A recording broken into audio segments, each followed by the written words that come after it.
الحمد لله رب العالمين الحمد لله الذي أمدنا بأنعمه وآلائه وفضلنا على كثير ممن خلق تفضيلا الحمد لله الذي أنزل على عبده الكتاب ولم يجعل له عوجا الحمد لله الذي آتى بعبده جوامع الكلم أشهد أن لا إله إلا الله وحده لا شريك له وأشهد أن محمدا عبده ورسوله صلى الله عليه وعلى آله وصحبه ومن تبعهم بإحسان إلى يوم الدين أما بعد.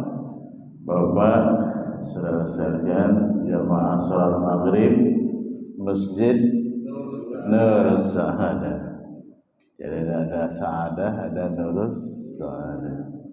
Yang dirahmati Allah, alhamdulillah malam hari ini saya bisa hadir. Terima kasih diingatkan oleh Pak Alim jadwal malam hari ini.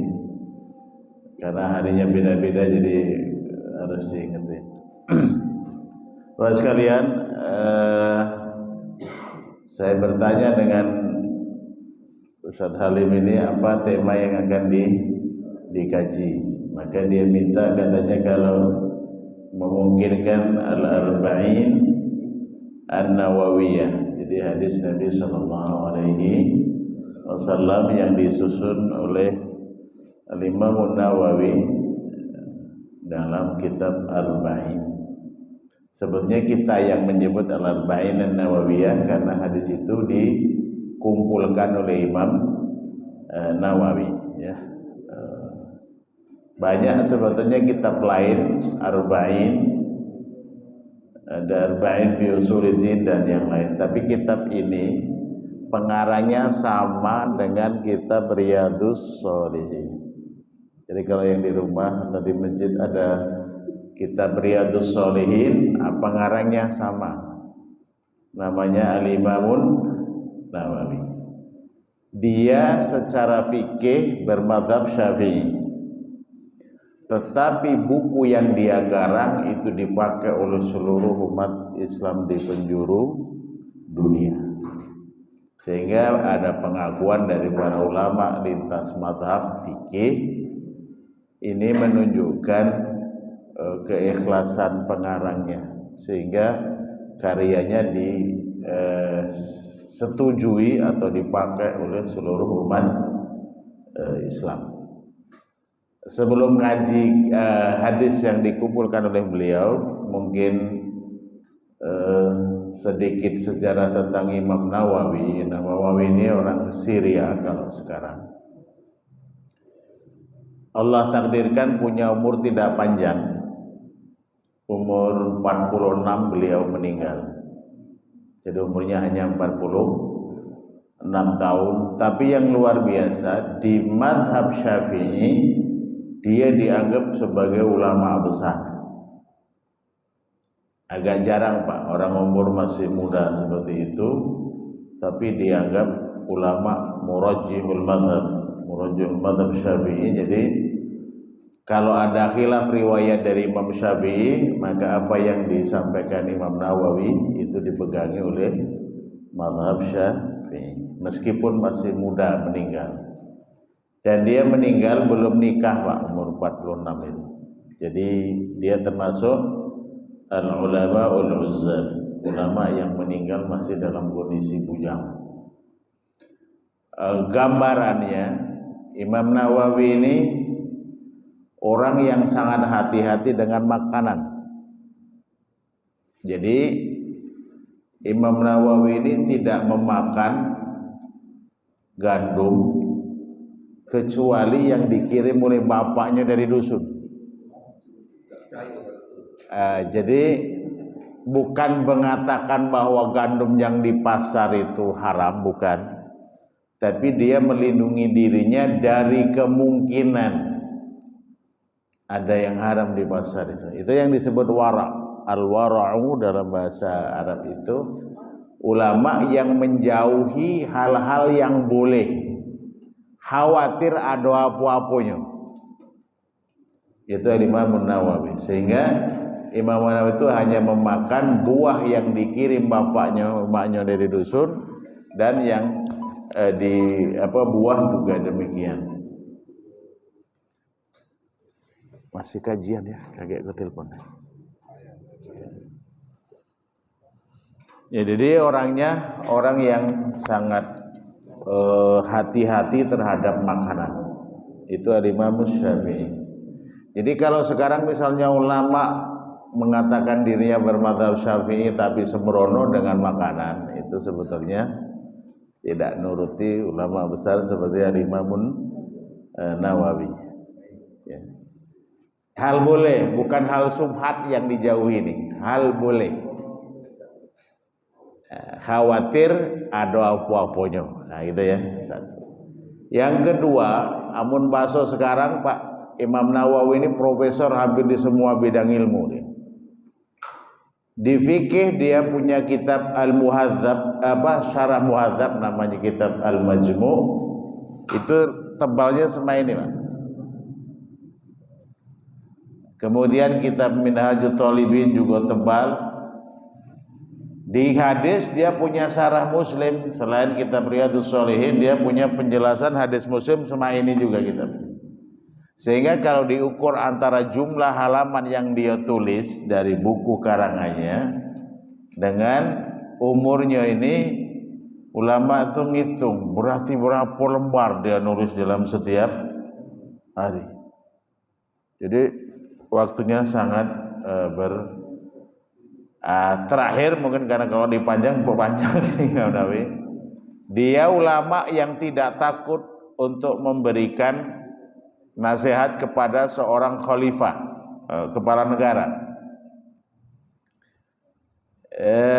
Karena dia ulama yang teguh itu, akhirnya ada ulama penjilat pemerintah yang kemudian mengadu fatwanya dengan fatwa Imam Nawawi ini.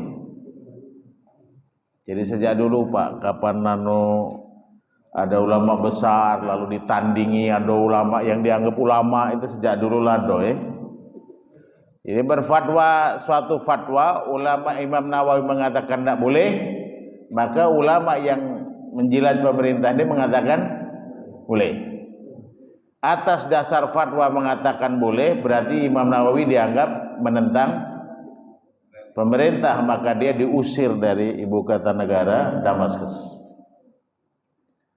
Tapi qadarullah, ulama-ulama ini yang menyebabkan Imam Nawawi diusir dari ibu kota ini sadar Pak. Akhirnya mengaku bahwa pendapat yang benar adalah pendapat Al-Imamun Nawawi. Lalu Imam Nawawi diminta balik lagi ke Damaskus. Imam Nawawi mengatakan, aku tidak nak balik ke Damaskus kecuali kalau yang mengusir pula mati. Maka setelah khalifah itu meninggal, baru Imam Nawawi kembali ke Damaskus. Jadi dia ulama Pak, yang tangannya tidak di bawah Pak. Karena wong ini kalau tangan di bawah, baca ngomong tak? Tidak baca. Amun tangan di bawah tuh pasti tidak baca dia ngomong.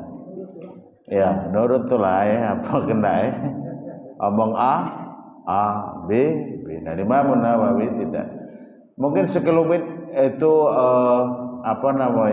gambaran mazhab ulama mazhab besar dalam mazhab Syafi'i yang bernama Al-Imamun Nawawi. Jadi kitabnya sangat terkenal. Nah, beliau mengarang kitab, salah satunya Al-Arba'in An-Nawawiyah, mengumpulkan hadis-hadis yang bahasa kita tuh Pak, apa ya, dalam konteks masalah agama itu pokok-pokok agama dia. Untuk tidak nyebut hadis onca ini, enggak, pokoknya hadis penting dalam urusan agama. Maka ini kitab Al-Arba'in Nawawiyah. Jadi selain kitab Riyadhus Shalihin, salah satunya juga kitab Arba'in An-Nawawiyah. Kira-kira itu ya, bukan mengenal pengarang Imam Nawawi, dan kita memulai. Ini sudah ada terjemahannya kitab ini. Jadi kitab ini namanya Al-Wafi fi Syarhil Arba'in Nawawiyah kitab Al-Wafi penjelasan hadis Arba'in Nawawiyah, sudah ada terjemahnya. Harganya murah, tidak sampai sepasang baju dengan celana tidak. Kita ini amun beli HP Pak, teko sekian juta, tidak mahal. Cuma amun beli buku, orang kemahal 100 padahal cuma Jadi maksudnya kalau bisa Pak dicari di toko-toko buku di Palembang ini kira ada Al-Wafi. Jadi saya nanti akan membacakan hadisnya, nanti saya terangkan ya. Bismillahirrahmanirrahim. Al-haditsul awwal innamal a'malu binniyat, hadis tentang niat. An Amiril Mu'minin Abi Hafs Umar bin Khattab radhiyallahu anhu qala. Jadi hadis ini diriwayatkan Imam Bukhari Muslim dari Umar bin Khattab, khalifah yang kedua ya, khalifah yang kedua. Wongnya besar, tinggi besar Umar bin Khattab tuh Pak. 1,5 kali wong Arab. Wong Arab lagi lah besar. Umar bin Khattab 1,5 kali wong Arab. Jangankan manusia, jin lagi takut dengan Umar bin Khattab tuh. Ya, dari riwayatnya menyebutkan jin itu takut dengan Umar bin Khattab. Wonyo tinggi besar melawan ya. Makanya pada waktu hijrah Nabi kan dengan Abu Bakar nyari jalan sembunyi kan. Umar bin Khattab bagaimana caranya dia hijrah? Dia sambil tawaf tuh Pak, mengumumkan diri. Kafir-kafir dikira ini. Besok Umar bin Khattab ini nak hijrah. Jadi tantangan apa Pak? Tantangan umum Siapa yang pengen umaknya kehilangan anaknya, bininya jadi janda, anaknya jadi yatim, cegat aku besok di sana. Melawan ya. Umar bin Khattab itu cara hijrahnya kayak itu Pak. Makanya betul pengakuan sahabat Nabi, kami dulu setiap beribadah di sekitar Ka'bah di Masjidil Haram itu selalu diganggu rombongan Abu Jahal, Abu Lahab itu. Tapi tatkala masuk 2 orang masuk ke Islam, Umar bin Khattab dan Hamzah bin Abdul Muttalib, maka kami aman sholat di sekitar Ka'bah itu. Saking melawan wong 2 ini, jadi wong kafir itu takut juga nak ganggu wong Islam yang sedang sholat. Nah kalau jadi wong melawan tuh bela masjidnya, gitu ya. Bermanfaat juga Pak wong melawan tuh Pak, melindungi membela umat Islam. Jadi Umar bin Khattab itu cara hijrahnya Pak itu Pak. Kalau Rasul dengan sahabat Abu Bakar itu harus bersembunyi di Gua Thur, Umar bin Khattab mengumumkan tantangan umum. Cegat aku besok situ. Tapi ya tidak ada Pak. Cari gawe perkara ya. Hadis ini diriwayatkan Umar bin Khattab, dia mengatakan sami'tu Rasulullah yaqul. Saya mendengar Rasulullah bersabda.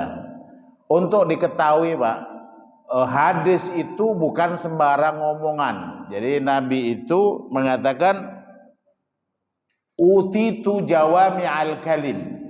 Saya, kata Nabi SAW, itu diberikan oleh Allah orang yang bisa berkata, katanya pendek tapi artinya banyak. Kalau kita ini biasanya ngomongnya banyak, artinya dikit. Nah, yang ngotah itu ngobrol berjam-jam, katanya yang dia mengatakan. Nah, yang disebut jawami'ul kalim itu omongnya sedikit tapi maknanya dalam. Itu ciri hadis Nabi Shallallahu Alaihi Wasallam. Maka sebetulnya seorang ustadz Pak tidak mudah mengatakan qala Rasulullah kalau tidak ngerti siapa yang meriwayatkan hadis itu. Dan itu banyak terjadi sekarang. Repot juga Pak nak benerinya Pak. Apalagi lah ustadz terkenal, nah itu agak susah, repot nak benerinya. Karena merasa lah jadi ustadz terkenal. Kenapa aku nih salah? Aku nih ustadz terkenal aku nih. Tidak ya. Salah Pak. Jadi maka harus sebetulnya kalau orang belajar ilmu agama tahu Pak, tidak boleh orang mengatakan qala Rasulullah tapi dia tidak ngerti siapa yang meriwayatkan.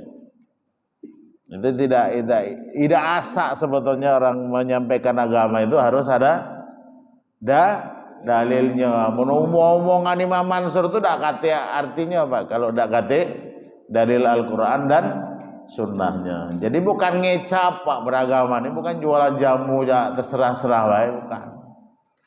Dan banyak yang kemudian ya kalau saya hanya bisa mengingatkan kalau ustadz itu murid saya Pak. Kalau yang bukan murid saya tidak bisa mengingatkan. Kalau yang murid saya bilang suatu saat kamu ceramah di tengah masyarakat qala Rasulullah, kamu harus tahu siapa yang meriwayatkan hadis itu. Kalau tidak usah nyebut. Karena apa?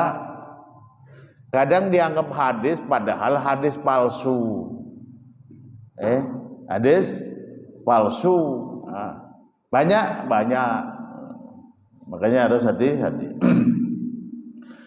Qala Rasulullah sami'tu Rasulullah yaqul innamal a'malu binniyat. Amal itu tergantung niat. Wa innama likulli imri'in ma nawa. Dan sesungguhnya setiap manusia itu memiliki apa yang dia niatkan. Faman kanat hijratuhu ilallahi wa rasulih. Maka barang siapa yang hijrahnya kepada Allah dan Rasulnya, fahijratuhu ilallahi wa rasulih, berarti dia karena Allah dan Rasulnya.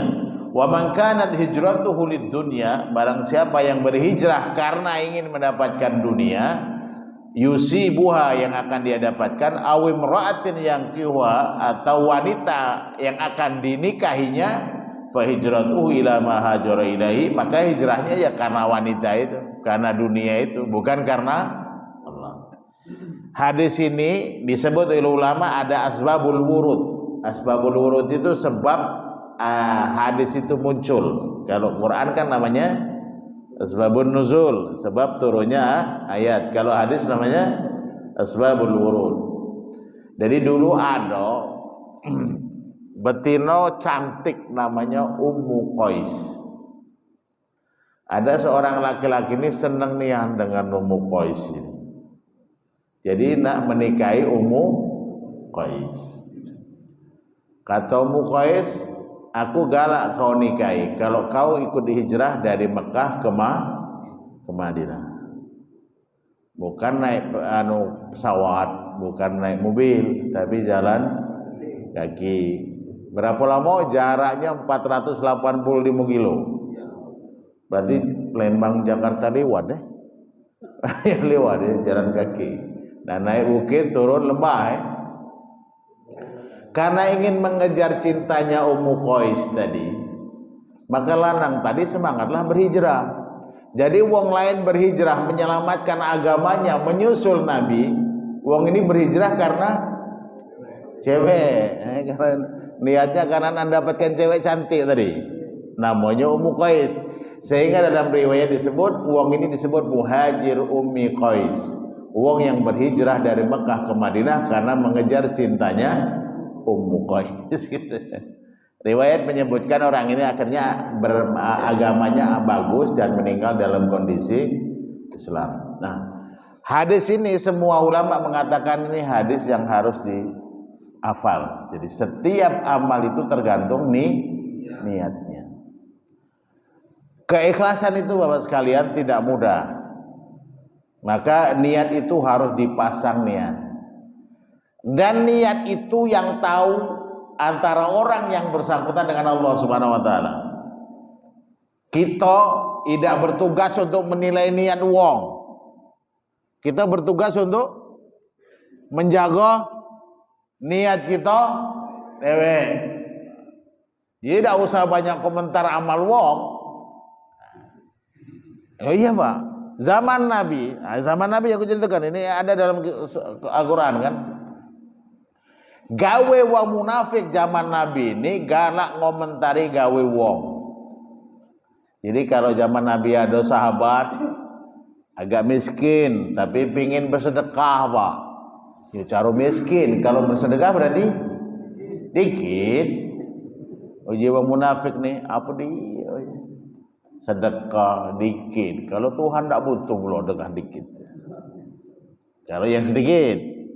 Tapi kalau ada wong sugih bersedekah banyak, lah dia jadi komentari pula, ai mentang-mentang sugih. Lah salah galau lah juga. Infak sedikit salah, infak banyak salah. Dia dewe, no, tidak sedekah, tapi ini. Nah itu gawe wong munafik zaman Nabi itu Pak. Nah jangan ditiru. Jadi kalau ada uang bersedekah, perhatikan baik Pak. Apalagi Pak uang miskin, sedekahnya agak banyak. Kamu yang lebih sugih, kalau malu dengan Tuhan Allah, lah ya banyak Allah. Jadi guyoran kiai dulu benar Pak. Ketimbang infak sedikit tapi tidak ikhlas, banyak tapi tentu ideal kalau itu teh. Sebetulnya paling minimal meskipun sedikit ikhlas. Amun banyak tidak ikhlas kan juga tidak benar. Nah, ulama besar Fudail bin Iyad itu mengingatkan Pak tentang niat ini. Kadang kita ini merasa benar saat ini. Aku nih sebetulnya nak nak sedekah untuk masjid. Terus cuma aku khawatir tidak ikhlas. Nah, ketimbang aku bersedekah tapi tidak ikhlas, kan lebih baik aku tidak bersedekah tapi iya itu. Alangkah lemahnya itu. Nah, jadi orang merasa benar tidak bersedekah, Pak. Karena dia ikhlas tidak bersedekah itu. Lah centau pula tidak keluar apa-apa. Nah, ulama besar Fudail bin Iyad itu ngomong ini Pak. Tarkul amali li ajli nasi riya'u wal amalu li ajli nasi syirk. Jadi kalau kamu nak beramal, kau urungkan amal itu karena manusia, itulah riya. Tetapi kalau kamu beramal karena manusia, itulah syirik. Nah, Pak mana Ustaz salah dua-duanya? Iya. Jadi kamu harus beramal lillahi dikomentari kawan serahlah. Istilah bahasa Indonesia apa Pak? Anjing menggonggong, kafilah berlalu. Nian Pak, kamu sholat, apalagi kalau wong baru sadar Pak, baru taubat taruhlah. Ustaz Imam dulu punya, maaf nih cerita dikit jamaah di dusun Pak. Jamaah aku ini sampai punya anak lah besar, belum pernah sholat dia Pak. Taruhlah preman dusun nih. Enggak tahu apa kejadian hidup dia sadar. Tetapi kata dia waktu berangkat Jumat pertama kali, dikatoi kawan-kawannya yang enggak sholat itu, alangkah berat Ustaz katanya. Yang cara nak tahu Pak berat tuh lah. Dikatoi, caknya lah nak jadi kiai ini. Hampir orang berangkat Jumat katanya. Itulah namanya ujian. Tapi alhamdulillah sampai meninggalnya sholat dia. Jadi punya jamaah. Jadi bab niat ini menjadi urusan kita masing-masing, Mbak. Bukan urusan kita ngurusi wong lain, bukan. Makanya kita ini di setiap amal kita harus direnungi nih ya, lillahi ta'ala. Nah, ada kita nih Pak kalau cerita kan sahabat dulu hijrah pertama kan ke Habasyah ya, Ethiopia sekarang.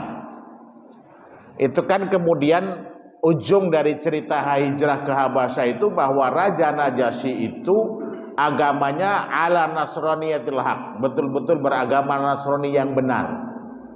Jadi setelah dibacakan ayat Quran oleh Ja'far bin Abi Thalib, anak Abu Thalib yang paling mirip rainya dengan Nabi, itu namanya Ja'far bin Abi Thalib, dibacakan tentang Nabi Isa, maka kemudian Raja Najasyi itu mengatakan, demi Allah agama yang dibawa oleh Nabi terakhir ini tidak beda dengan agama. Maka Najasyi ini mengutus tokoh agama Nasrani di kerajaan Najasyi untuk datang ke Mekah. Untuk apa Pak? Menyatakan keimanan dengan Nabi terakhir, Nabi Muhammad sallallahu alaihi wasallam. Nah, sebelum masuk kota Mekah dia andang udah rombongan abu-abu nih. Abu Jahal, Abu Lahab, diadang Pak, utusan Najasyi nih, ulama-ulama Nasrani dari negara Habasyah ini diadang oleh wong kafir Mekah nih. Memudahkan masuk kita, nak kemana Pak? Kami nak menemui Nabi Muhammad, Nabi terakhir yang sudah diutus oleh Allah. Kami diperintahkan raja kami Najasyi untuk menemui Nabi terakhir, Nabi Muhammad SAW. Apa kata golongan wong kafir-kafir Mekah ini? Untuk apa? Kami yang sedusun lagi tidak percaya. Kau jauh-jauh ke sini nak apa? Apa kata utusan Najasyi Pak? Kalau kau tidak percaya urusan kau. Kami percaya. Karena di kitab agama suci kami disebutkan ciri-cirinya dan itu ada kalau di Muhammad itu. Jadi kalau kau tidak percaya, urusan kau. Kami percaya. Sudah. Anjing menggonggok, kabilah berlalu. Makanya Pak, kalau berbicara tentang sholat gaib, itu hadisnya tentang meninggalnya Najasyi.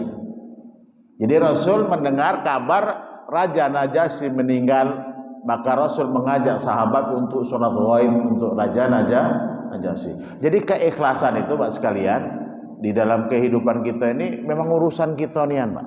Bukan kita ngurusi keikhlasan wong lain. Jangan kayak ada yang infak di masjid diumumkan. Diumumkan. Ya kan? Dalam Al-Quran kan disebutkan dalam surah Al-Baqarah itu Pak. Sedekah itu bisa, infak itu bisa, tidak diumumkan jadi, diumumkan tidak apa-apa, tidak diumumkan tidak apa-apa. Ayatnya intu budus sadaqati fa ni'mahi. Kalau sedekah itu dilahirkan, ditampakkan, ya tidak apa-apa. Wa in tukhfuha wa tu'tuhal fuqara fa huwa khairun lakum. Tapi kalau disembunyikan itu lebih baik karena biasanya lebih menjaga. Maka kalau diumumkan itu mesti tujuannya adalah agar orang lain ikut gitu. Apa ada Ustaz Ando Pak? Masjid Ustaz Imam itu di Sukabangun 2 tuh Pak. Nak bangun masjid punya anggarannya 1,4 M. Punya duit baru 130. Jadi jamaah nih, Ustaz kita mulai bangun masjid. Lah ada duit apa? Berapa anggaran? 1,4. Kurang berapa? Masih kurang. Aku nanya ada berapa duit? 130 Ustaz. Bukan kurang. Belum punya duit namanya kamu tuh. Tapi Ustaz Imam nanya Pak, tapi serius nak mulai. Iya Ustaz, bismillah. Kamu bismillah serius memang nak jadikan masjid, bismillah mulai. Akhirnya macam-macam Pak usahanya. Akhirnya ada pengurus masjid mendatangi jamaah. Ustaz, kalau 130 itu rangkau lagi tidak cukup. Jadi mana kita berencana meminjam Pak, bukanan ya. Meminjam uang yang dimiliki salah satu jamaah untuk menjadikan rangkau itu. Kagak kita masjid membayar secara bertahap kepada yang punya duit itu. Kagak misalnya yang punya duit itu nak berinfak sebesar apa itu terserah dia, itu urusan dia. Jadi subhanallah Pak, karena memang berniat nak bismillah Ustaz. 50 sak semen masuk, pasir masuk, koral masuk. Ya alhamdulillah jadi juga Pak. Ya jadi ternyata niat bagus itu kalau dikuati bareng-bareng, bismillah. Aku tidak memuji Pak ya. Di masjid kami itu tidak tahu kalau AC kan di mana-mana sekarang masjid banyak Tapi ada kadang Ustaz Imam itu kajian di masjid besar, perasaan AC itu banyak, tapi rasanya panas. Iya. Ya. Tapi tidak, kamu ini dingin ya. Jangan takut bro. Ada. Iya Pak. Jadi Kagak akan dikelihatan itu masjid itu jamaah tuh kerasan belamo-lamo di masjid. Nah itu. Bahkan ada cerita, memang kayak ikhlas itu berlatih ya, enggak bisa juga kita mengatakan oh aku pasti ikhlas, enggak. Ada pengalaman kawan di Depok Pak, di perumahan agak bagus perumahan itu. Tapi kapan di masjid kati wong datang. Setiap kali dia diajak ke masjid itu, aku nih biasa ngopi ya, mun habis sholat maghrib tuh. Nah, semua alasan wong ndak ke masjid itu dihimpun oleh kawan terima. Maka dia menyiapkan tempat ngopi yang cak hotel itu lah Pak, yang apa? Bagus itu nah, yang stainless ya. Nah, pokoknya bagus lah barang itu. Jadi, nah, bapak-bapak yang biasa ngopi aku sediakan. Nah, ada alasan apa lagi tidak kena ke masjidnya? Subhanallah, karena wong sugih, perumahan wong sugih, diawali oleh satu jamaah yang membeli, taruhlah mungkin agak mahal dikit ya. Berbondong Pak laju akhir wong yang berinfak nak membelikan apa yang menyamankan jamaah di masjid itu. Kalau di Masjidil Haram kan enggak pacak ngopi kamu kan? Zam-zam kan? Zam-zam. Jangan kalau nak keluar dari Masjidil Haram nak minum kan, alangkah jauh kan, tersediaan gitu. Jadi keikhlasan berjamaah itu kalau dia diterapkan banyak hal. Jadi masjid itu nanti ngerasan ke wong Pak.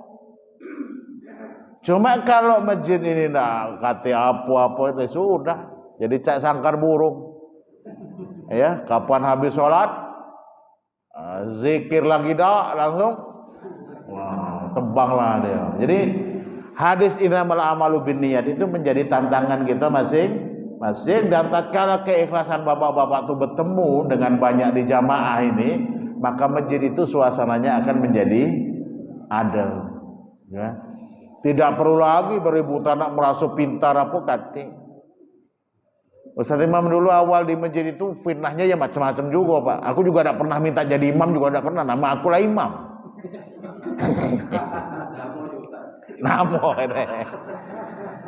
Macam-macam fitnahnya. Tapi Ustaz kajikan ini hadisnya, ini ayatnya. Lama-lama wong tahu.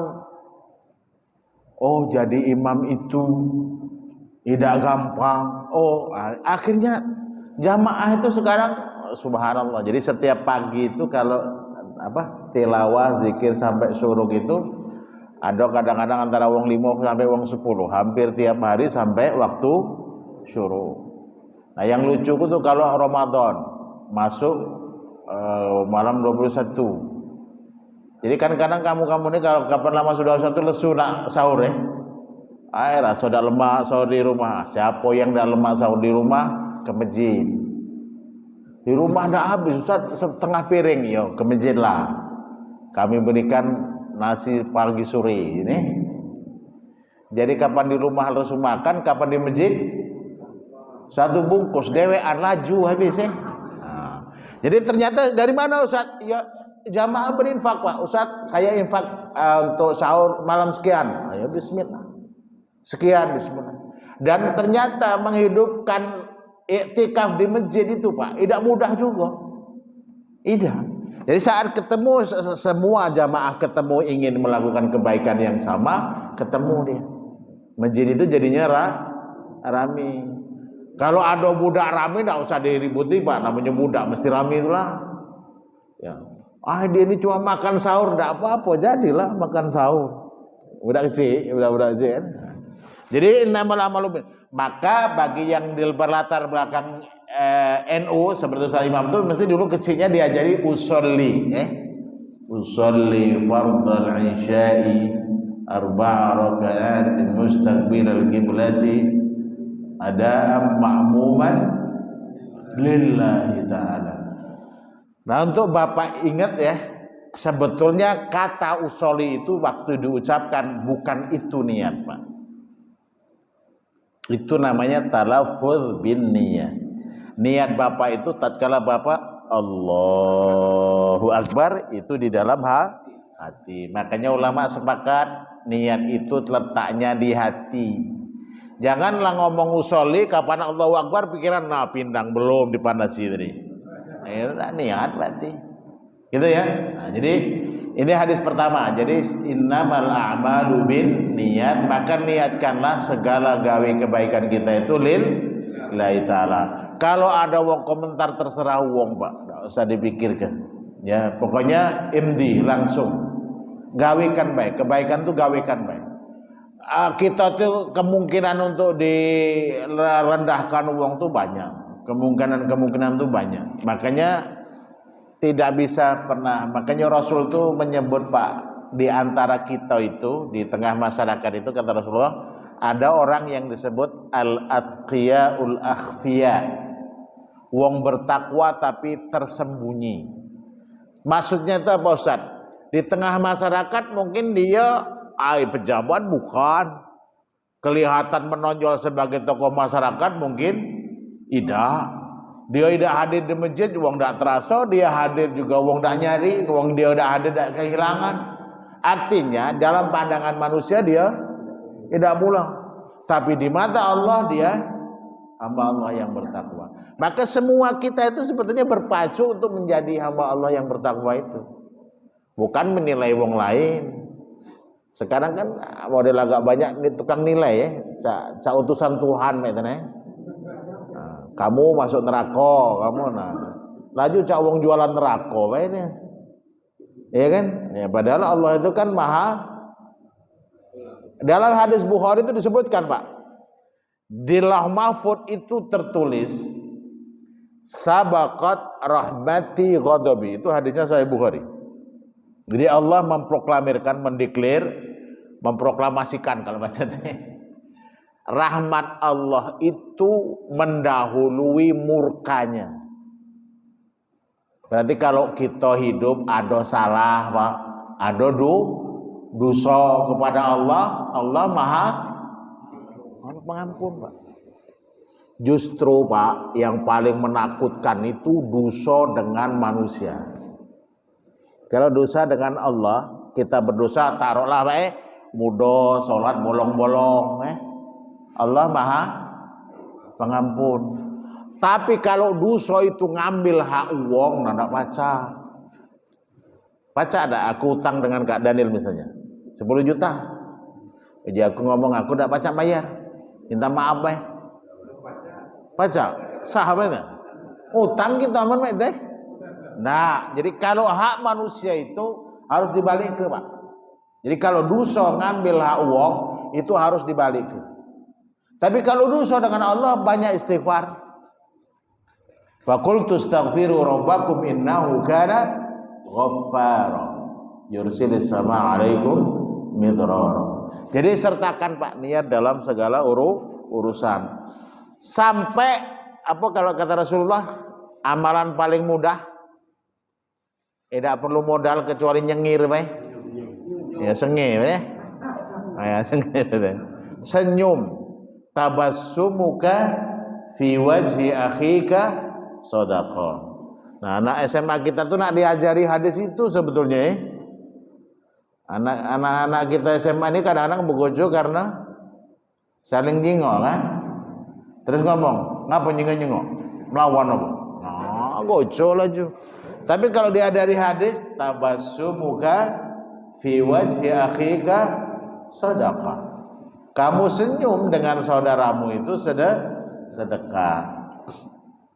Dan sebetulnya positifnya ada, Pak. Orang Indonesia itu disenengin sebetulnya oleh kebanyakan orang negara lain itu karena katanya murah senyum.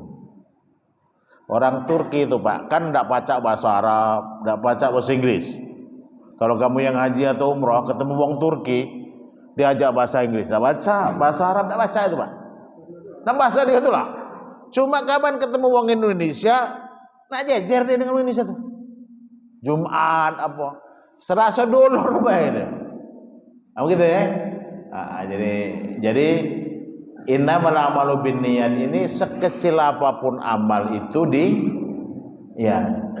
diniatkan lillahi ta'ala. Karena, Pak, kita tidak pernah tahu dari amal yang mana yang Allah terima itu.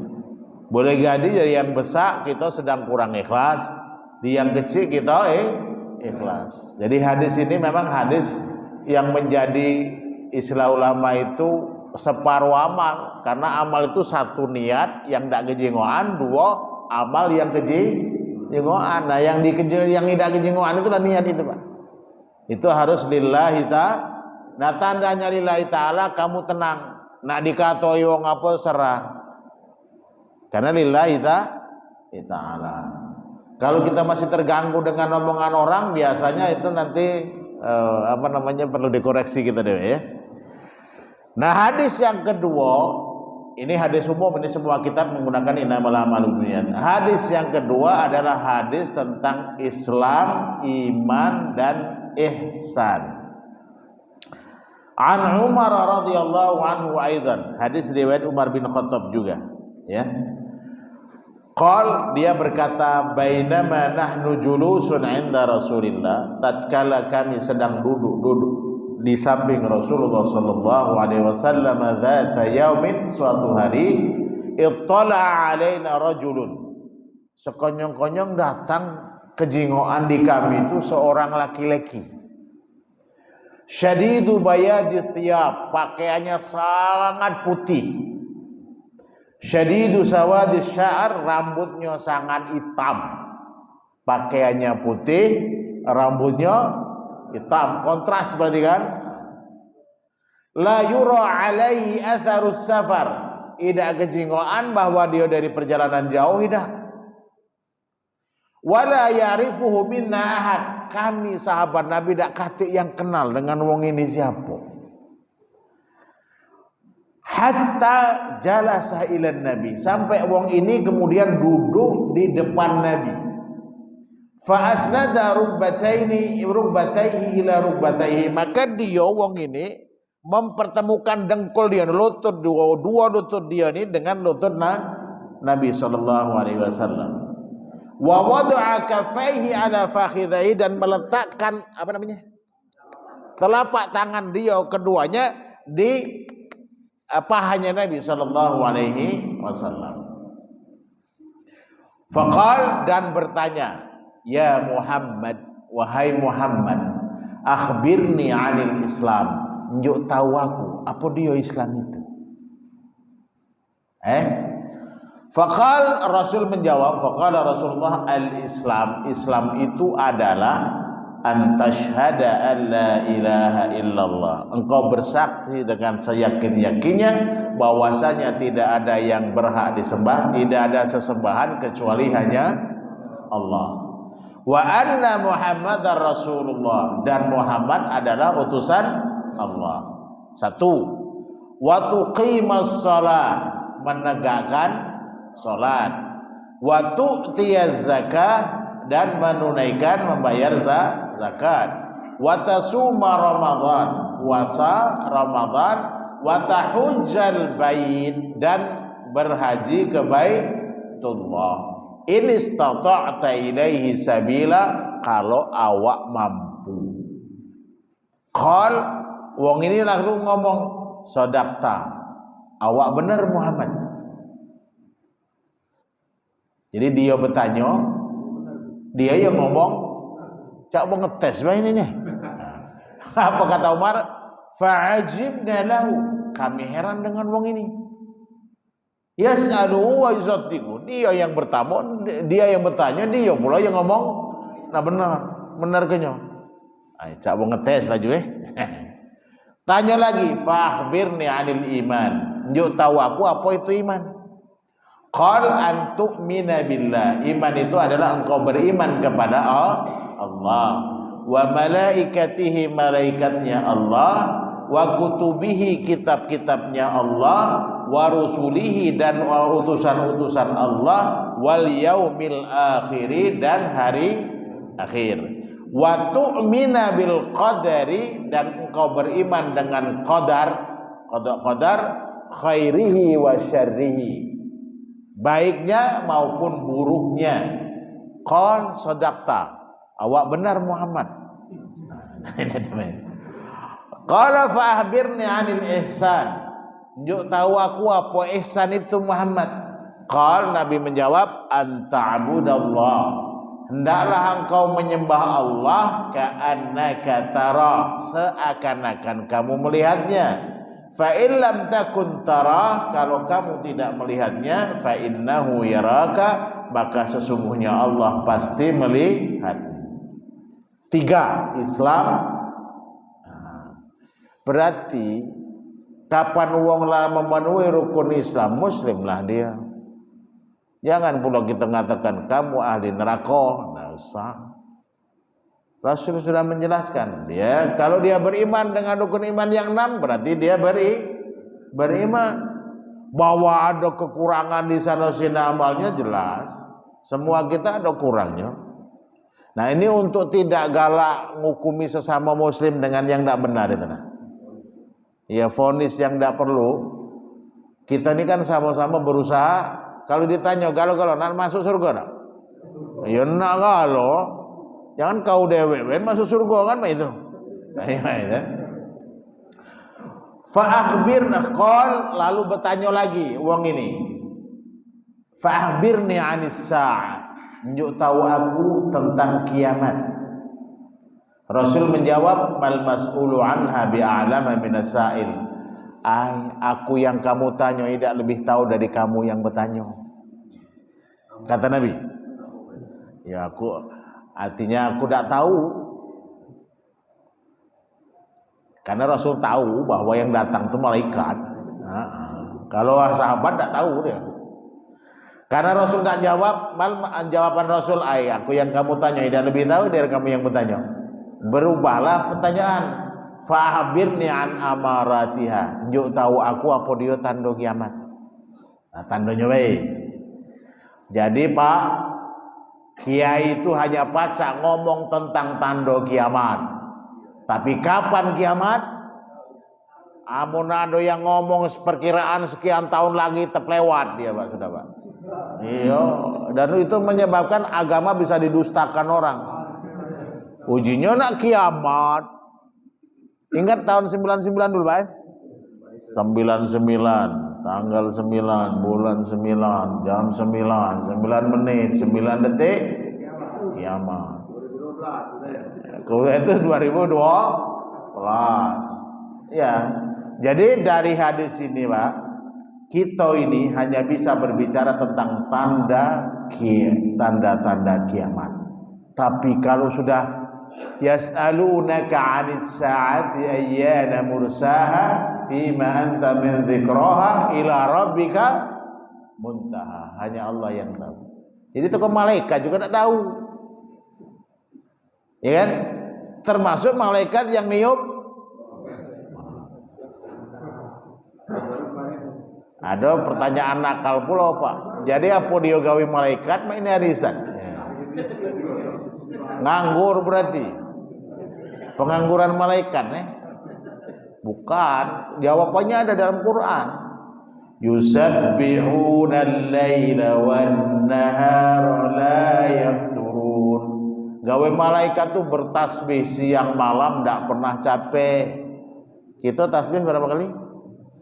33, bela nak ngebut Itu siang malam gawe malaikat tuh bertasbih tidak pernah capek.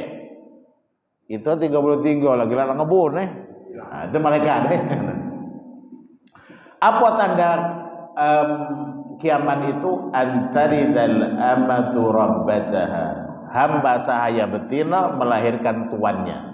Ini letterlek bahasanya. Itu artinya Pak, Islam menaklukkan wilayah yang luas. Kan kalau menaklukkan wilayah, perang dengan orang kafir, menawan betina kafir, itu kan menjadi hamba sahaya. Nah, hamba sahaya itu kalau digauli tuannya punya anak, maka dia anaknya merdeka.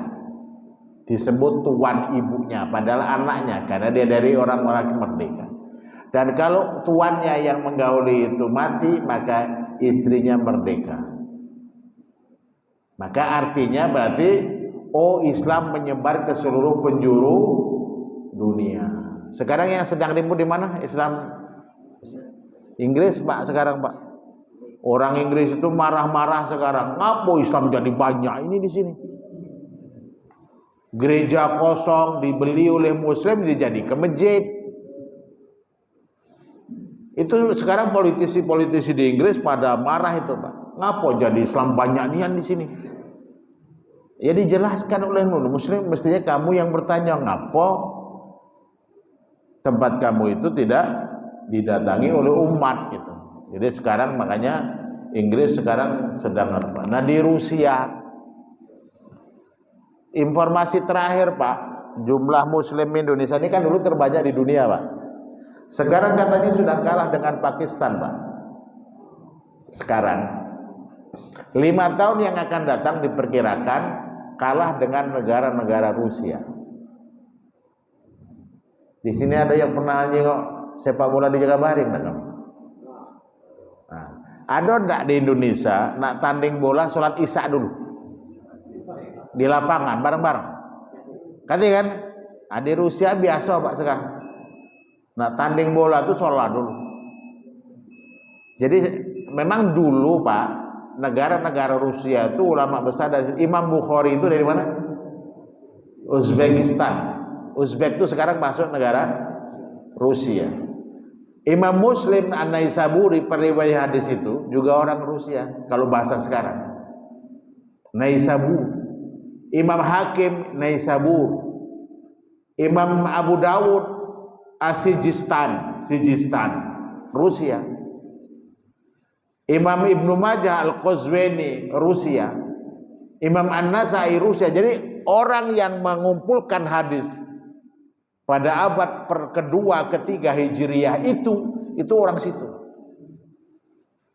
Nah, itu kan belum kemudian ada waktu Rusia berdarah revolusi Bolshevik tahun 1917 kan komunis yang kemudian menguasai negara-negara Rusia.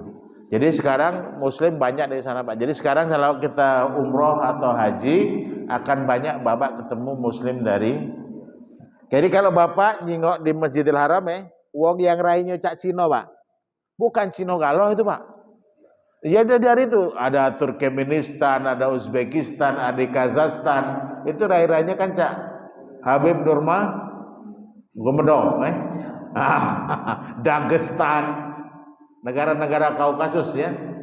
Nah, jadi ini baru yang pertama ya. Jadi tanda kiamat apa Islam menyebar luas termasuk sampai di tempat kita Indonesia. Insyaallah kita lanjutkan pada pertemuan berikutnya. Tidak selesai Pak. Ini belum diterangkan ya. Ini Bapak sekalian, nanti mungkin disimpan dulu pertanyaannya kalau ada untuk pertemuan berikutnya. Mari kita akhiri dengan hamdalah dan doa kafaratul majlis. Alhamdulillahirabbil alamin. Subhanakallahumma wa bihamdika asyhadu an la ilaha illa anta astaghfiruka wa atubu ilaik.